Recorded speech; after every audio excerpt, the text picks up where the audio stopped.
ఇబ్బంది పెట్టే రీతిన పూర్తి స్థాయిలో దుర్మార్గంగా ప్రవర్తిస్తాం.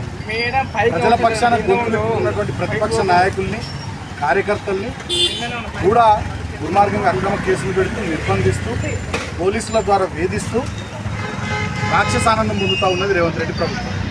కామారెడ్డి డిక్లరేషన్ పేరిట ఆనాడు ఎన్నికల్లో ఓట్లు కావాలి బీసీలకు కాబట్టి 42% రిజర్వేషన్లు బీసీలకు ఇస్తామని చెప్పి మాయమాటలు చెప్పి అధికారంలోకి వచ్చి 19 నెలలైనా 580 రోజులు దాటినప్పటికీ ఇప్పుడేదో కంటితుడుపు చర్యగా ఏదో దాని మీద ఏదో నిర్ణయం తీసుకొని ఏదో చేయబోతున్నట్టు డ్రామాలు కొట్టుకుంటే బీసీల పట్ల ప్రధాన ప్రతిపక్షమైనటువంటి మా పార్టీ, మా బీసీ నాయకులు తెలంగాణ భవన్లో మీటింగ్ పెట్టి ప్రభుత్వానికి ఒక హెచ్చరిక చేసి మీరు ఏదో తూతుమంత్రంగా చేస్తే ఊరుకోమని చెప్పి తమ నిరసన స్వరాన్ని తెలియజేస్తూ ప్రభుత్వంపై ఒక నిరసన కార్యక్రమం తీసుకున్నారు. దానికి బెంబేలెత్తిపోయినటువంటి రేవంత్ రెడ్డి ప్రభుత్వం ఇవాళ మా బీసీ నాయకులు, ముఖ్యంగా మా మాజీ కార్పొరేషన్ చైర్మన్ ఆంజనేయులు గౌడ్ గారు, మా విద్యార్థి విభాగం అధ్యక్షుడు పెళ్లి శ్రీనివాస్ యాదవ్ గారు, మా నాయకుడు నాగరాజు గారు కొంతమందిని అరెస్ట్ చేసి అక్రమంగా తీసుకొచ్చి బంజారాహిల్స్ పోలీస్ స్టేషన్లో నిర్బంధించినారు.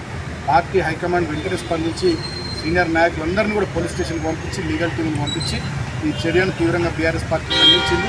ఇటువంటి అక్రమ కేసులు, వేధింపుల ద్వారా బీఆర్ఎస్ పార్టీ నాయకులు గొంతు నొక్కుతామనుకుంటే అది మీ భ్రమ అవుతుంది. ఎందుకంటే ఉద్యమకారుల 14-15 కొట్లాడి జైళ్ళు, కేసులు, నిర్బంధాలు భరించి తెలంగాణ తెచ్చుకున్న వాళ్ళు ఇవాళ తెలంగాణ ప్రజల పక్షాన చేసే పోరాటంలో డెఫినెట్గా ప్రజల గొంతుకగా మీరు ఎన్ని కేసులు పెట్టినా బలంగా కొట్లాడతాం, ఇంకా మొండిగా తయారవుతాం.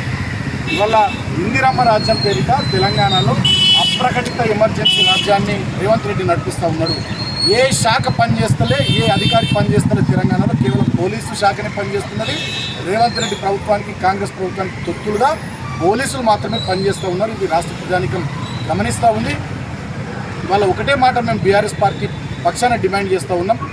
మీరు ఇచ్చిన 6 గ్యారంటీలు, చెప్పిన 2 లక్షల రుణమాఫీ, అదేవిధంగా 420 హామీలు, మీ చేవెళ్ళ ఎస్సీ ఎస్టీ డిక్లరేషన్, మీ కామారెడ్డి బీసీ డిక్లరేషన్, మీ వరంగల్ రైతు డిక్లరేషన్, మీ సరూర్ నగర్లోని నిరుద్యోగ డిక్లరేషన్, అవన్నిటిని మీరు అమలు చేసేంత వరకు తెలంగాణ ప్రజల పక్షాన బలమైన గొంతుకగా కేసీఆర్ గారి నాయకత్వంలో మేము పోరాటం చేస్తాం, ముందుకు సాగుతాం. నేను పోలీస్ సోదరులకు కూడా విజ్ఞప్తి చేస్తూ ఉన్నా, మీరు పారదర్శకంగా ఉండండి, పద్ధతిగా ఉండండి. అంతే తప్ప ఏకపక్షంగా మీరు ముందుకు పోయినట్టయితే ఖచ్చితంగా రాబోయే రోజుల్లో మేము చూస్తూ, ఈ ప్రజానికం తెలంగాణ సమాజం చూస్తూ ఊరుకోదనేటటువంటి విషయాన్ని కూడా ఈ సందర్భంగా పోలీస్ సోదరులకు మేము తెలియజేస్తూ ఉన్నాం. ఎందుకంటే ఇవాళ మేము కూడా చాలా కంప్లైంట్స్ ఇస్తున్నాం, ఇక్కడ కేసులు అవుతలేవు. మరి కేవలం బీఆర్ఎస్ పార్టీ నాయకుల మీదనే కేసులు అవుతున్నాయి, బీఆర్ఎస్ పార్టీ కార్యకర్తల మీదనే కేసులు అవుతూ ఉన్నాయి. వీళ్ళ మీదనే అక్రమంగా నిర్బంధాన్ని పోలీసులు ప్రయోగించడానికి కూడా వీళ్ళ తెలంగాణ సమాజం గమనిస్తూ ఉంది.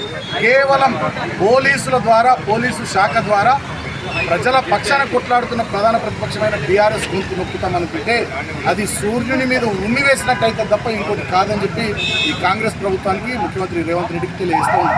జై తెలంగాణ.